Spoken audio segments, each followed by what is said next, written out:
There were a few things that did actually play into this that I wasn't expecting this time. If you aren't aware, I have changed some of the things I'm focused on this year to last year. Last year, I was still working on my mast cell reactions. And this year, I've actually been working more on my hormones and some stuff with that.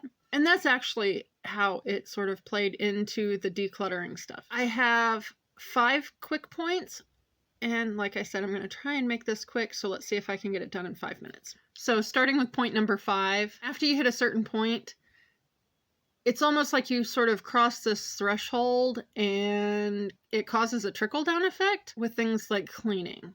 Before, I could declutter an area and I still felt overwhelmed by the amount of stuff. This year, I didn't have that so much. And by the end of the month, I actually felt like I could start figuring out some sort of a cleaning routine and be successful with it. Point number 4, it isn't as stressful when it isn't new. I've been decluttering for like 12 or 13 years now, but last year was the first time I had ever actually done the minimalism game, and I didn't know what to expect. I wasn't honestly sure I'd be able to get through it.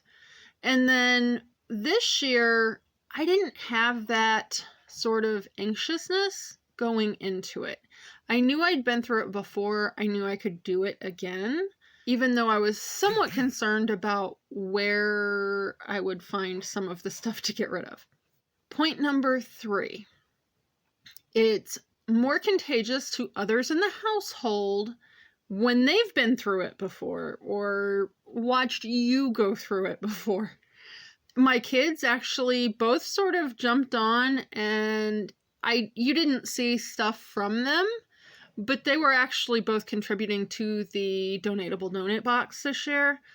And it was kind of nice and incredibly unexpected because they don't necessarily do that. Like, my daughter does declutter things on a pretty regular basis, but my son definitely does not.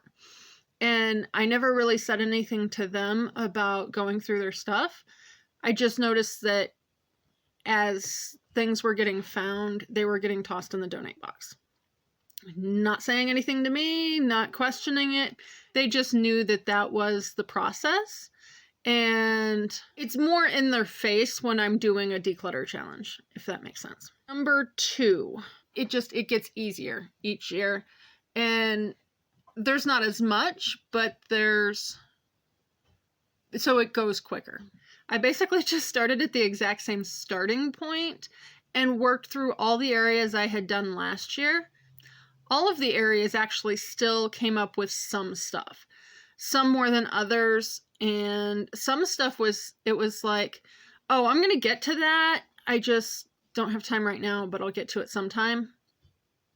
It had been a year. I hadn't gotten to it. So I had actually been through all of the areas that I had gone through last year in, I think, a matter of the first 10 days. And then, of course, those are the smaller days. So then I had to start finding other areas to go through. But it builds on each other. Areas that you've already decluttered are not as bad as the last time you decluttered them because it hasn't been as long. You know, some of the spaces I started with, I hadn't decluttered them in years.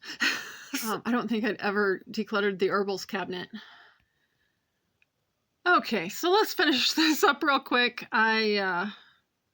There was pounding outside. Turned out it wasn't my neighbors, it was my son. Point number 1 was that certain parts of my moon cycle, I'm more prone to anxiety and having issues letting go. How does that really affect a challenge like this? I did give myself grace and time to try and figure out what was going on, which got me completely off track at the end. That's why I wound up spacing that last week out probably an extra week. And then the last day I did the decluttering, I just didn't get the video done. What do I take away from that?